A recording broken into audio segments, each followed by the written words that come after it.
Good morning. Welcome to Joy News Desk. We're coming to you live from our studios in Kukumlimle. Coming up this morning, National Food Suppliers Association begs government to pay their 273 million cedis arrears as they spend another night picketing the buffer stock company.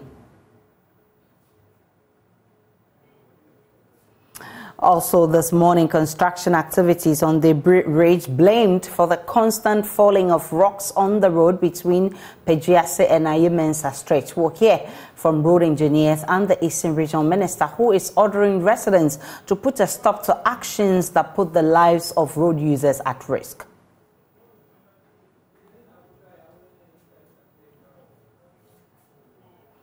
And on our latest series on Ghana GH potholes, we will tell you about the plea of residents of Tema Community 22 to have their bad roads fixed.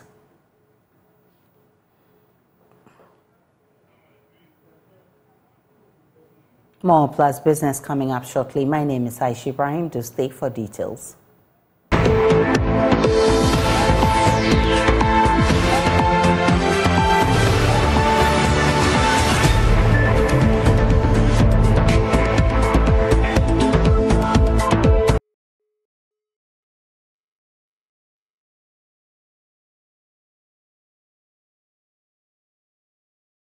The Eastern Regional Minister said Kwame Champon has ordered owners of a property on the Pejiase Mountain to, as a matter of urgency, put in place measures to stop stones and sand from falling off onto the road. The minister stormed the area in the company of the Eastern Regional NADMO officials after a Joy News report on the state of the road Wednesday, after half of the stretch was covered in stones and sand. Carlos Caloni has more. Half of the Pejiase to Ayemensa stretch of the road was covered in sand and stones, narrowing the two-lane road into a single lane Wednesday morning. In 2016, the road was closed for 5 months by the Ghana Highways Authority for stabilization works on the mountain. 6 years on, the situation persists as broken wall from this house, dangerously sited at the edge of the hill, formed part of the stones and the sand washed onto the road. These motorists have grave concerns over the situation. I think something needs to be done because usually late in the evening it's very risky and dangerous using this road. Whenever it rains, it carries a lot of things, debris onto the road, whereby it makes it uncomfortable driving through late in the evening. I think when there's something done, it will help save lives here. About 3 days ago, I encountered an accident here driving home. It's a major problem here. Mostly when it rains, normally wash off the stones down. So we advise the residents, those people who build on the mountain, to stop it, but they refuse to. They didn't listen to advice, so they put it on. It's not even like that, though. It is washing gradually. So we are even afraid of them. One day, it will just calm down. Everything will just fall off and calm down. And Najua Uba, especially said double car boss or mobile. So we are visiting driver ha a human because we be the speed in the sun and has it or more for the money problem. Now a bono good quan so come and near dangerous as in so near banner. And your best company for say a straw no mama kwamo musi a dano and can no so no bar a buonim, but they said the attention a born ever. Few hours after the Joy News report, workers from the Mobile Maintenance Unit 2 of the Ghana Highways Authority were seen busily clearing the debris on the road. The Eastern Regional Minister, who stormed the area Wednesday afternoon following Joy News report, ordered owners of properties on the hill to take remedial measures to stop the stones from falling onto the road. We have spoken to the owners of this property. This is a private property, and they need to, as a matter of urgency, raise a solid defense wall which will help protect the remaining properties here. Subsequent to that, I'm sure engineers are going to come around to certify the structures, to test them to see if indeed the structures are durable to stand the test of time, or some actions needs to be taken on them. That aside, the contractor who is working is also being met to ensure that he speeds up his work so we do not have a future occurrence. For us, the main important thing to us is to protect life and property. So this defense wall is very key to us, and we are going to ensure that it is developed as soon as practicable. You can find with me my regional NADMO director. That is why he's here, because we have to ensure that lives are protected. The municipal chief executive is with me. The municipal engineer is also with me. All of them are here helping us to put together what needs to be done immediately to protect property and life. The mobile maintenance units of the Ghana Highways Authority have swiftly moved to site, and as you can see in the background, they are working to clear the debris. We hope this will be sustained. Reporting from Pediasi, my name is Carlos Caloni for Joy News. We've been joined live by engineer Emmanuel. He is a Greater Accra Regional Roads Director. I'm grateful for your time, Mr. Lai. Tell us more about the activities of the residents and how it's creating this obstruction on the road on the Aburi road. Yeah, good morning, and then to all your listeners and the general public. To start with, we are not seeing that there shouldn't be any development on the hill. But then the moment you put up a structure, there should be other structures to contain whatever problems it will be bringing on board.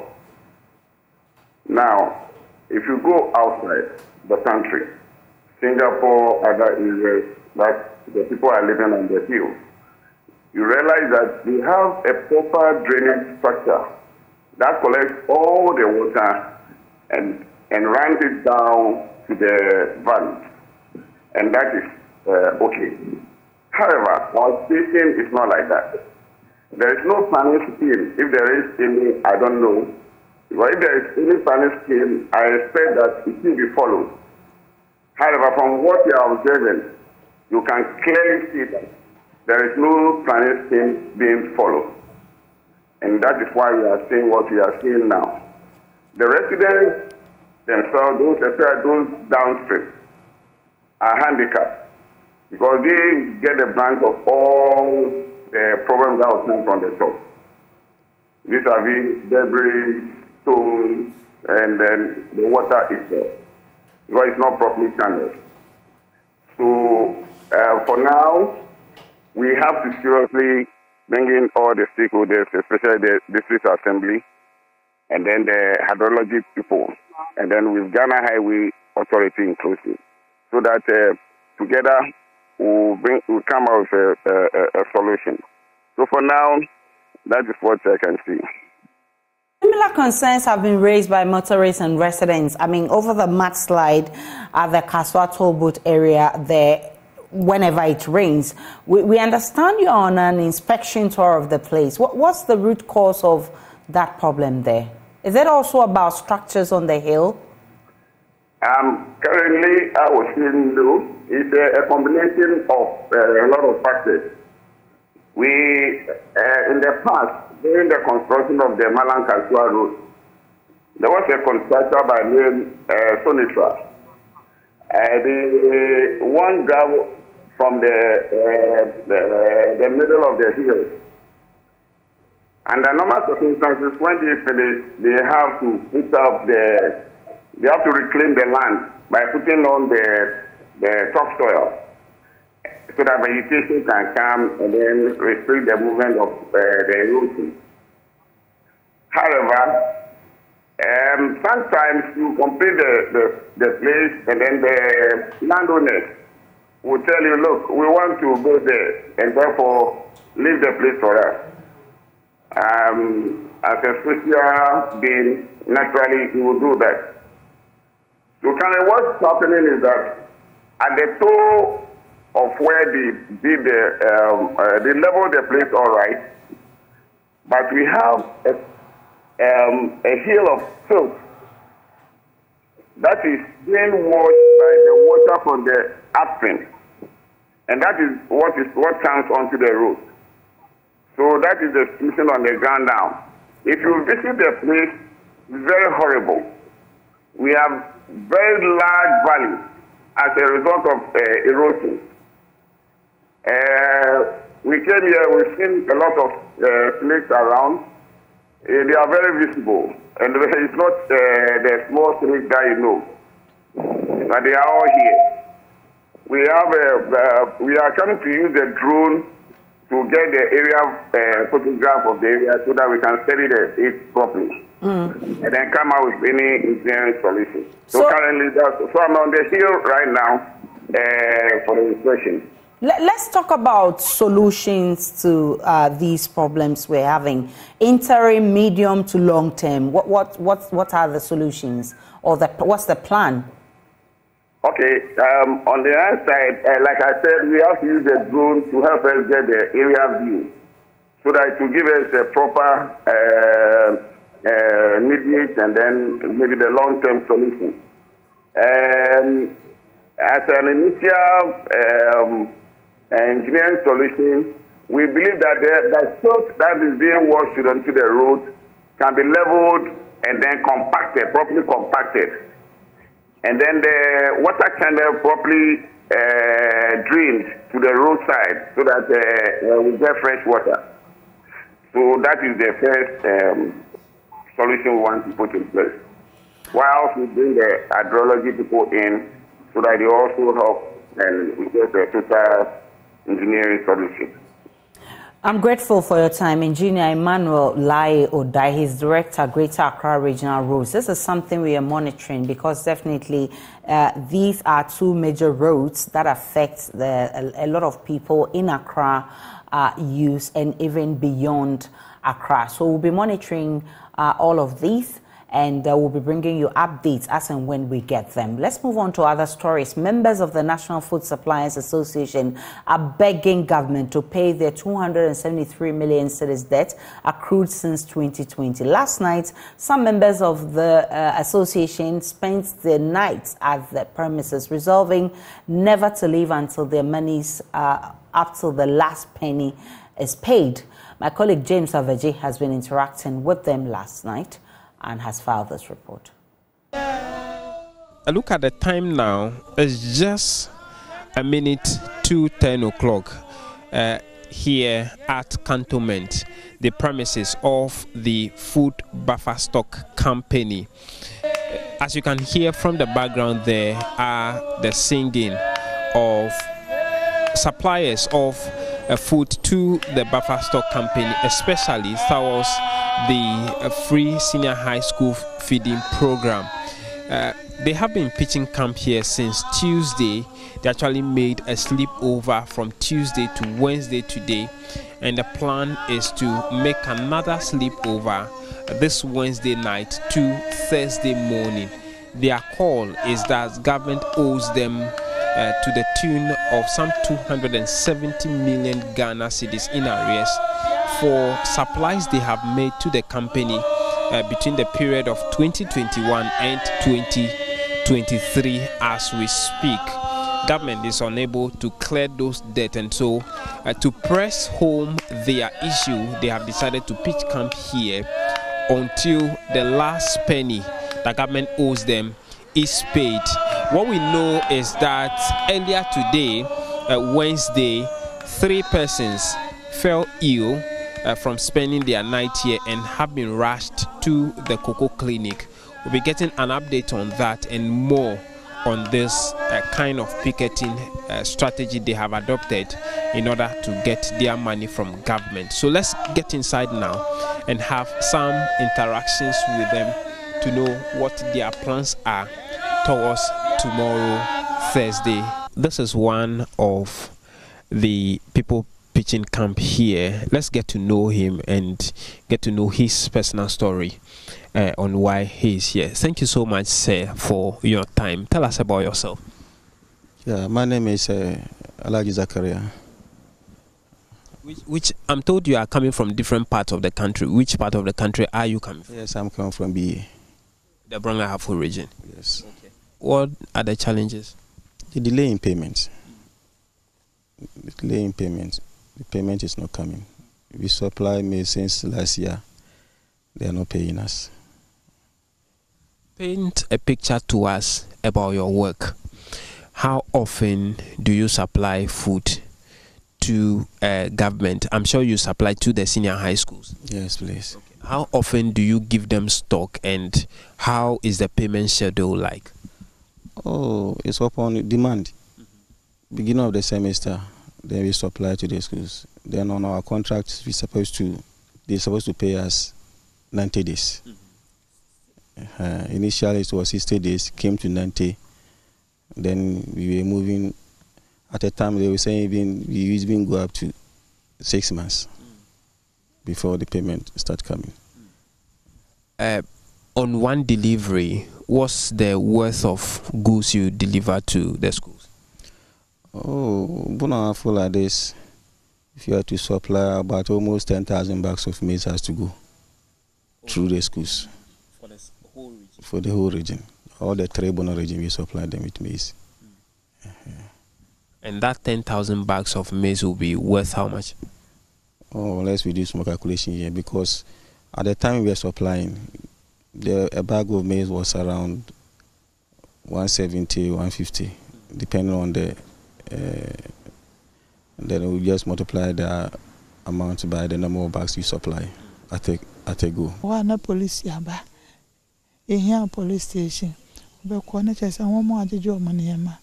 Me corner me by fear anyway, so the milk. I know pa, and easy my. Tia send and I go forward. Epanacho, only a mobile, ye single parent. Tommy my numasan. And create Gumisona and Yasam Katua. May I then my sham cran? Kakrea and a yen cacra crassa. My word didn't be rasty to Miss Silano. Yammy and Fafi cram it down crown. And then shave it to some me at on Dana. To Miss Silano. Nanda room out tea and car. Momo dear no chair car. Na intimate quadra catso. Na someone I know day. And dear, I can't also cry and say, there may come an another what see. Pass the empanning for no or don't know or matter to adjumaku no. Then unfair chili. Me who say, President no kuta drink, Papa, name penning for ne dear chino. O monshe pa, or best some more, on some near me a caution, and coy back okora. Se beer, when we be issues beer. Na just say wo kwada we say obi a ma afia mo e wo ya adwuma enipa omo ntem enkutade niema kitinkiti bia ekoso nti na masa ade we nyina ekoso nti esere nana ne mpanimfo no onfe ne ntofom na de twase obesesa wo mo nsesa wo.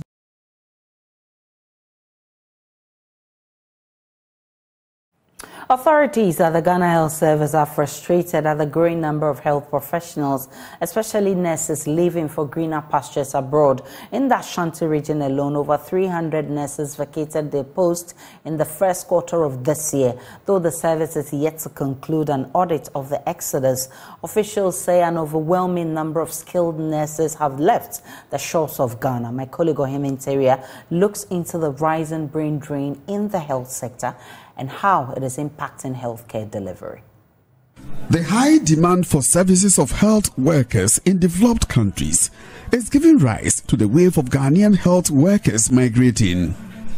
Experienced nurses are living in drones with the expectation of better working conditions, flexible work schedules, and better pay in the foreign countries. The exodus of nurses is depleting critical units of some health facilities in the Ashanti region, where 304 nurses have left for abroad in the first quarter of 2023 alone. Regional Director of Health Services, Dr. Emmanuel laments the situation. Now it's close to about 10 a day, because as at the first quarter, we've lost over 304 nurses who has requested for leave without pay for various reasons. Meanwhile, most of the reasons is that they want to travel outside the country. That's what they are going to do. Well, you know, maybe they are going for greener pastures and other things. And those who are going are, let me say, the best that we have, because these are the people that we've trained for years. They've acquired the knowledge, the skills, and then the right attitude to manage cases. And these are the people that will be accepted by the foreign world. Most of the nurses are now vacating their posts under the guise of going on leave.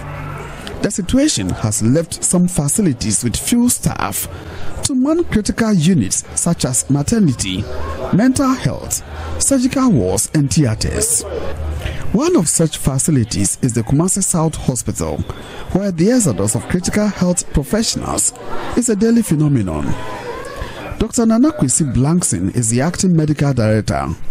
Even on daily basis, we have nurses leaving our facilities. There are days that we have meetings with people, or you go on monitoring and you meet certain nurses, and by the next day you can't find them and you are told that, oh, they've migrated to seek greener pastures. So it's basically just like a rapture. What we know is that most of them will apply for leave without pay. 10 out of 18 personnel at the surgical ward have left their posts this year alone. Acting nurse manager Victoria Safua Osei is overwhelmed. It makes the work difficult. Right now we had wanted to have another unit, but because we don't have enough staff, we can't do that. You overload yourself, and then at the long run, you will see that maybe you won't be productive. Are there instances where you'll be there and you receive complaint that we are short of team members, as let's say Unit A or Unit B, yes, because of the exodus of yes. The male surgical ward like this, we're having about 20 nurses there, but currently we have only 8 nurses. So look at the gap. It's not easy. There are concerns quality care could be compromised as the few available hands are overburdened. Dr. Blankson explains. The health of our patients is our concern. So we try as much as possible to adapt. Obviously, nurses and other cadre staff have to take on additional roles, responsibilities and duties to make up for the loss. But then if you do that for long, it will obviously have a toll on you. The Ghana Health Service appears to be helpless in finding an antidote to the brain drain. Deputy Director General Dr. Anthony Ofosu Adolfo says there's little the service can do to stop staff who are motivated by money to travel abroad. What is pulling them, and that is the pounds and dollars, which we cannot match. So the pull factor is huge. Yes, and I mean, so if countries have gaps and they have more money than us, they will attract more than we can attract, like the UK, US now. After the COVID, they have huge gaps in nurse availability, so they want to fill it. So once they are offering more, our people will move. If we give a thought to it, something can be done. I mean, I think those are the things that we try to think about. Facilitating access to quick training. I mean, those things are within our means.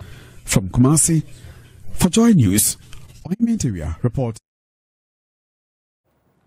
Generating gas from waste is a dream of many homes and industries, as unwarranted liquefied petroleum gas use can be brought to the minimum. However, many get disappointed when they realize the gas isn't enough to meet the demands, thereby abandoning the technology.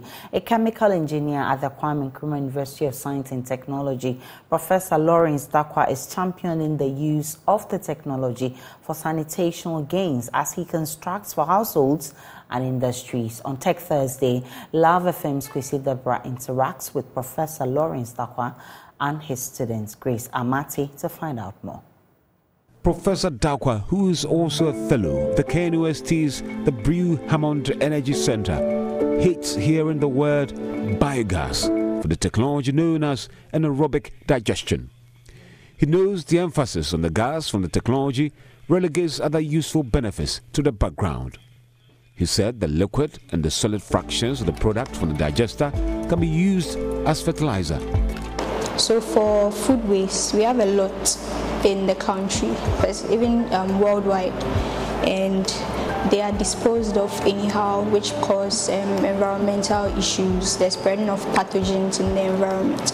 This technology helps us to clean the waste material, and from there we are able to produce biogas.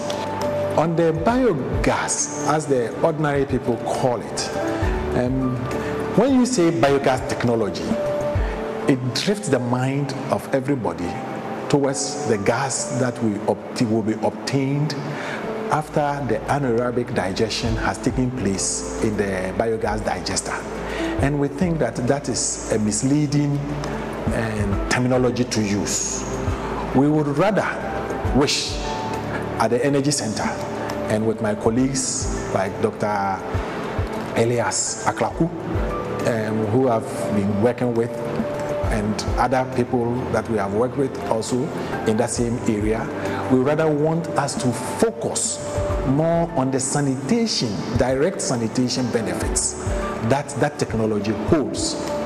We think that the gas is a byproduct, it's a bonus that will be obtained when the microorganisms, after they have broken down the complex structures of the feedstock, then the gas that will be generated, some of them may be combustible, especially the methane fraction.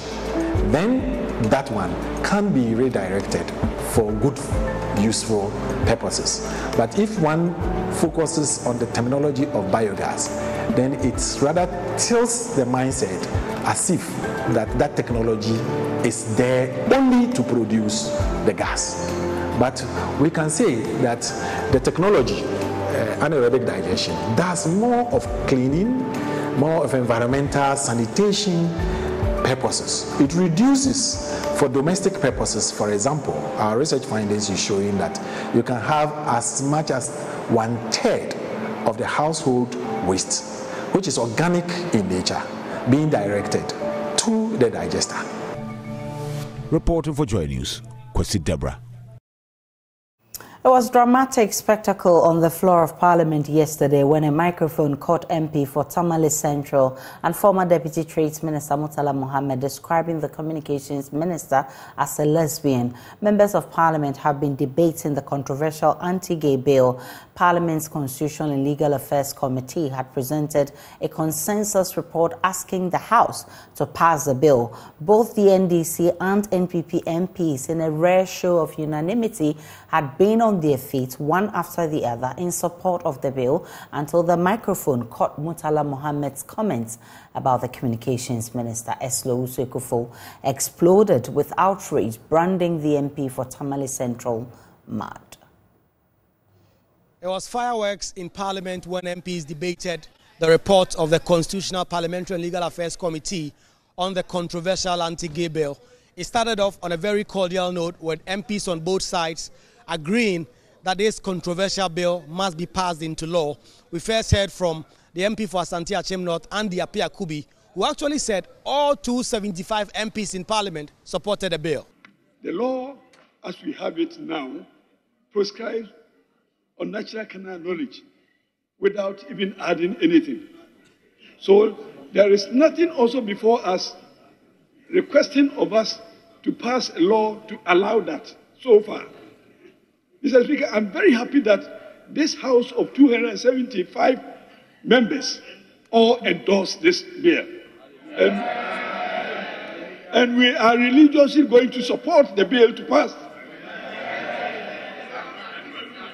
I am speaking to the House and supporting the bill and also indicating the support of all our members because our membership as Ghanaians, all Ghanaians support this bill.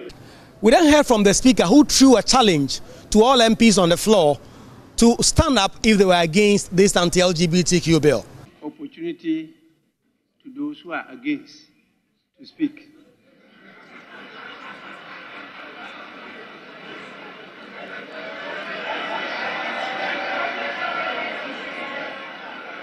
All members are in support of the bill.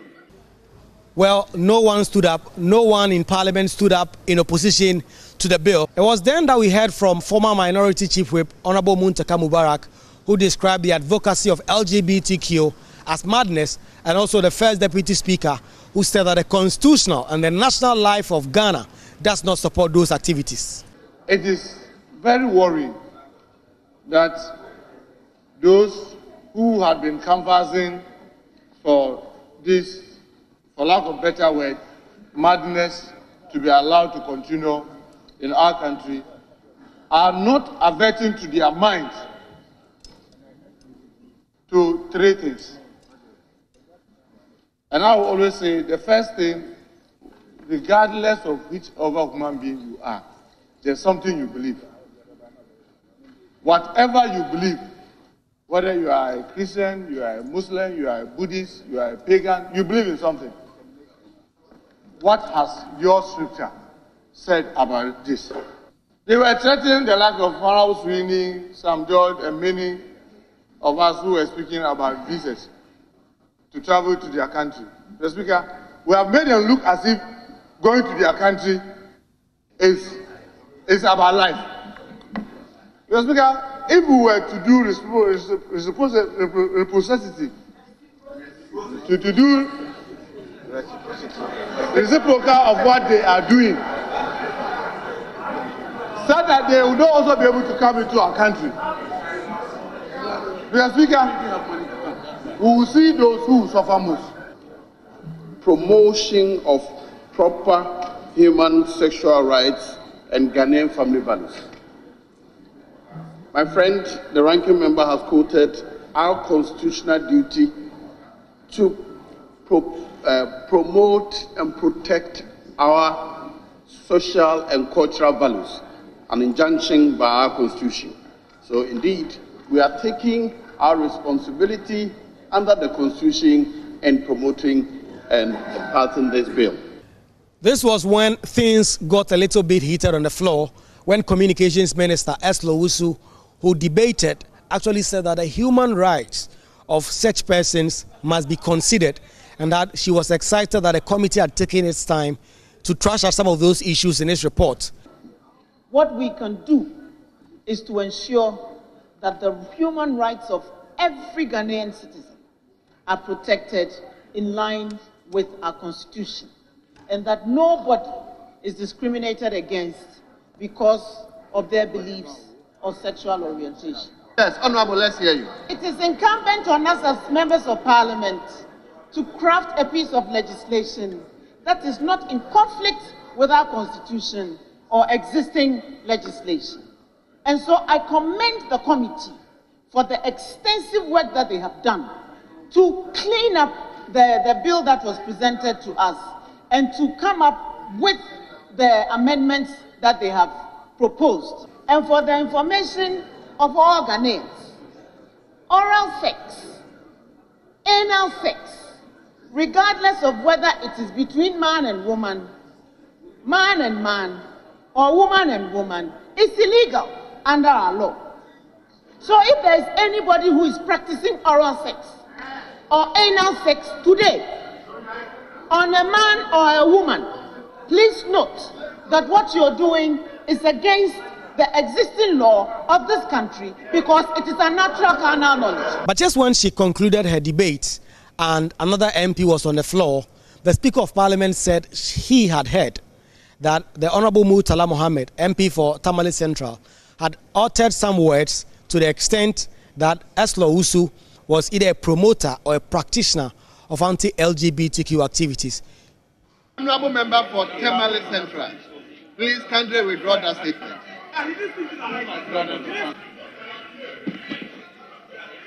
Honorable member for Tamale Central, please. We are telling all of us together. Please withdraw that statement. No, I overheard you. Honorable Murtala, I overheard you. Please just withdraw the statement. Well, they impressed on Honorable Murtala Mohammed to apologize, and he wasn't ready to do so. And Honorable Eslo Wusu was visually incensed and so angry. Mr. Speaker, I sat here and repeatedly heard Honorable Murtala refer to me as a practitioner of LGBT to the hearing of everyone in this house. I sat here and repeatedly heard him Honorable Minister, shout at the top of his voice and refer to me as a practitioner of LGBTQ. And every single last one of you is behaving as if you didn't hear it. And if in response to that I say he is mad, it is only a madman who will refer to his colleague in this house as a practitioner of LGBTQ. When you haven't seen me having sexual intercourse with your wife or your daughter or your mother. Honorable Minister. When you haven't caught me having sexual intercourse with your wife or your daughter or your mother. Honorable you Minister. Sit there and refer to me in those terms. In those terms. Honorable Minister. And we call ourselves honorable members of this house. When you all hear it and pretend that suddenly you've lost your sense of hearing. Honorable Minister.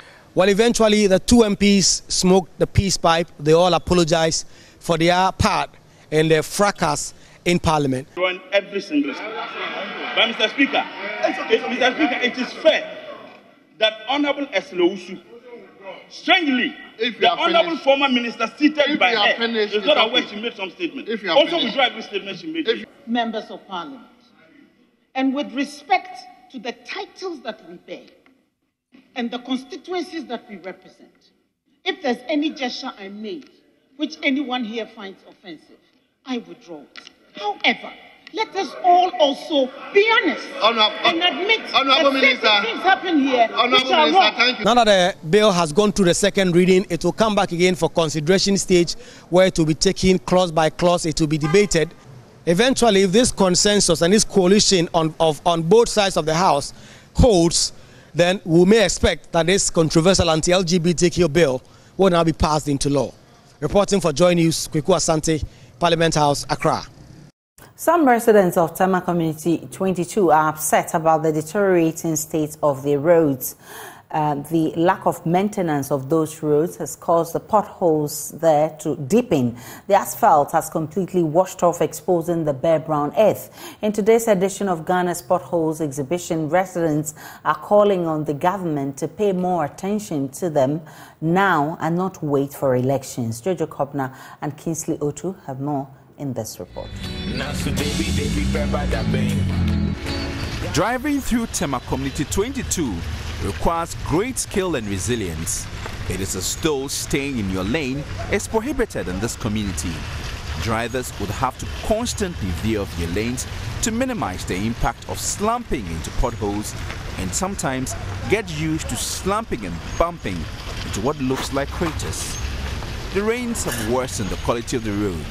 Motorists barely drive 30 meters on asphalt road and they are back to what they dread.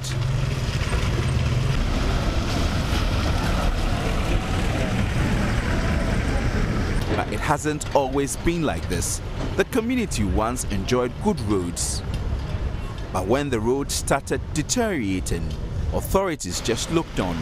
Drivers get angry when their vehicles constantly squeal after jouncing into potholes. They feel the government is not listening to their cries. The frustration of this motorist is as intense as the fatigue he endured plying this route. All the roads from this community, if you go 25, that area to Apollonia, Afienya, all those are very bad. We say we have MPs. What are they doing? Nothing. They don't do anything, I'm telling you. They don't do anything at all. Just imagine if you have a car on this road, how will you feel? If I go to shop, I buy shocks about 1,000 to 1,300. But it's like within a month, you have to go to the shop. Within a month, you have to go to the shop, which is very bad.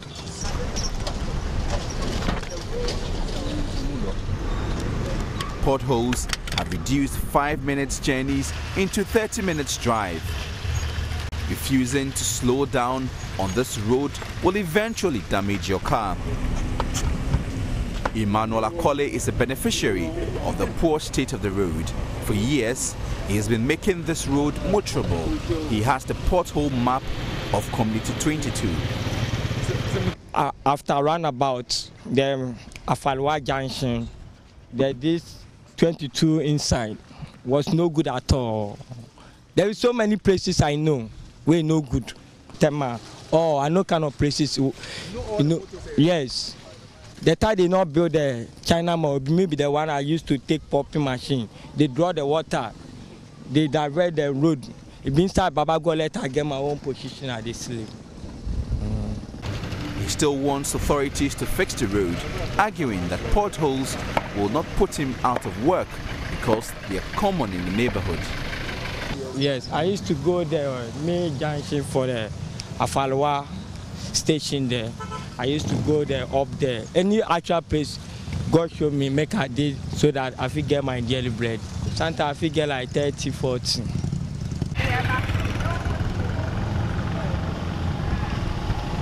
A large billboard along the road directs cars to the DVLA premises for renewal of roadworthy certifications. Daniel Asari, president of the Tema Community 22 Residents Association, is not amused by this irony.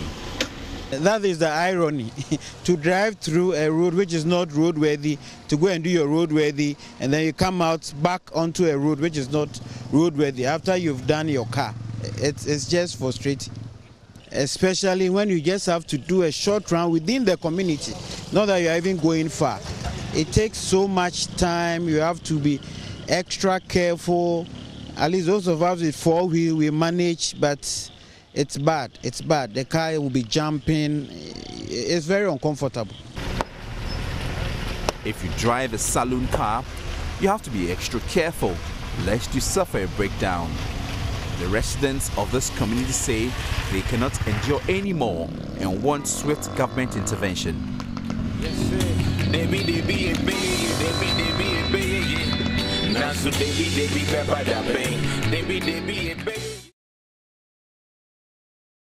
We're still live on Joy News Desk. We'll take a break. When we return, there's more in business.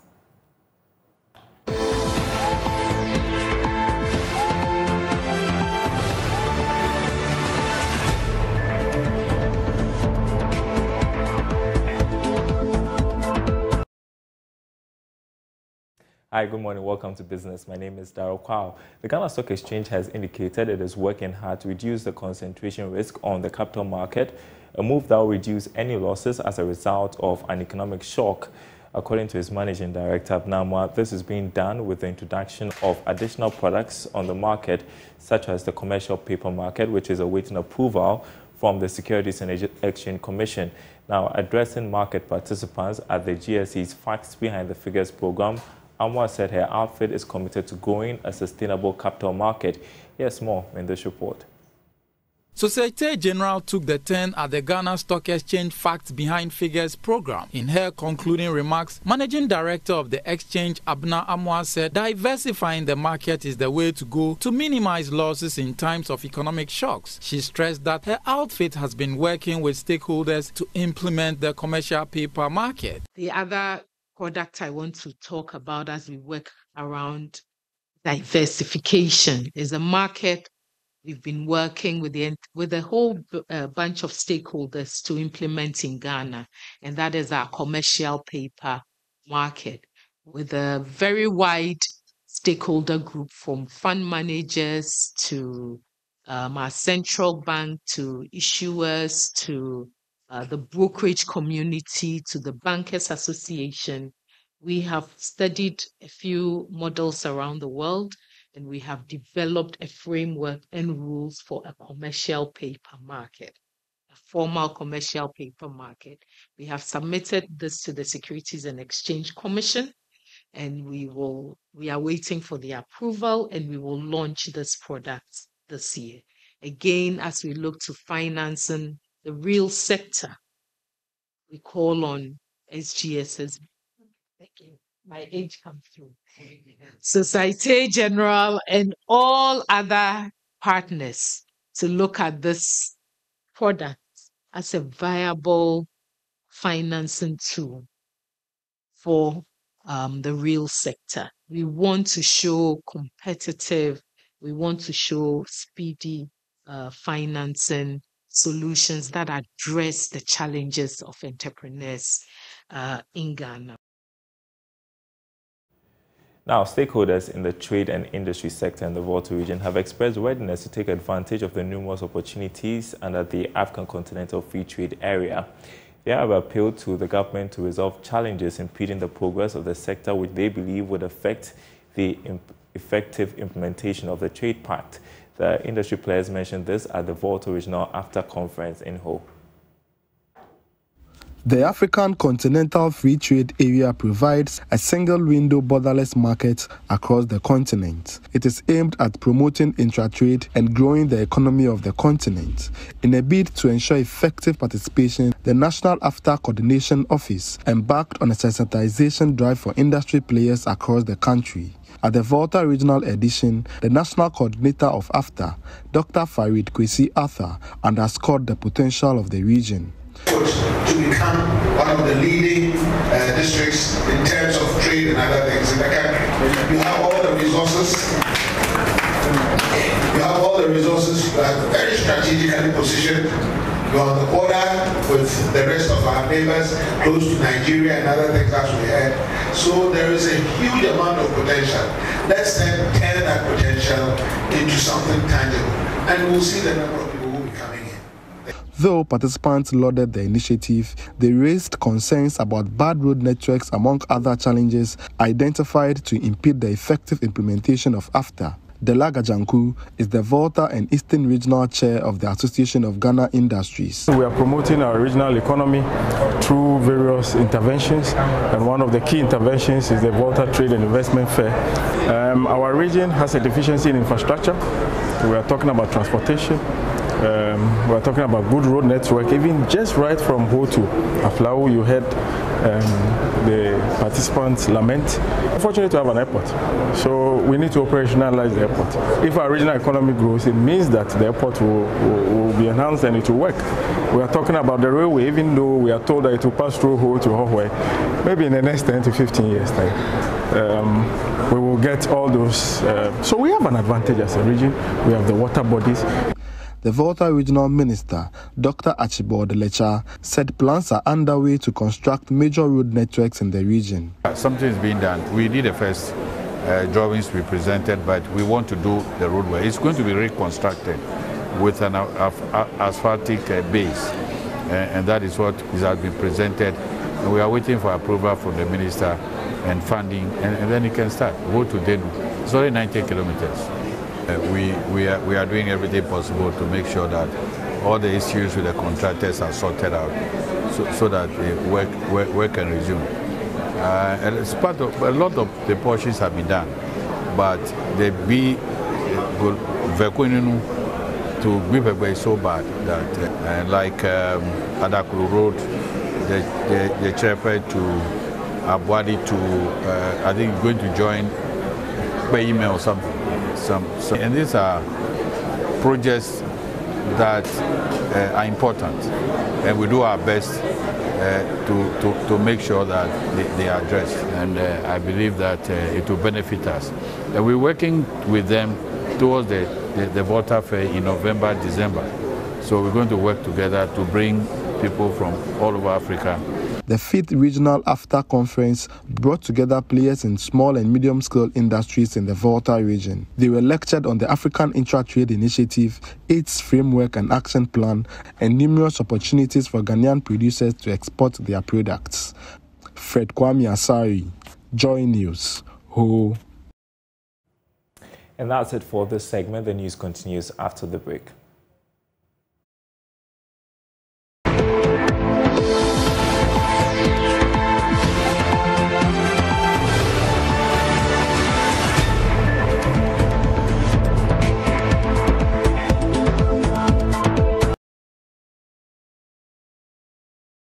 And that's where we draw the curtains on Joy News Desk this morning. Log on to myjoyonline.com.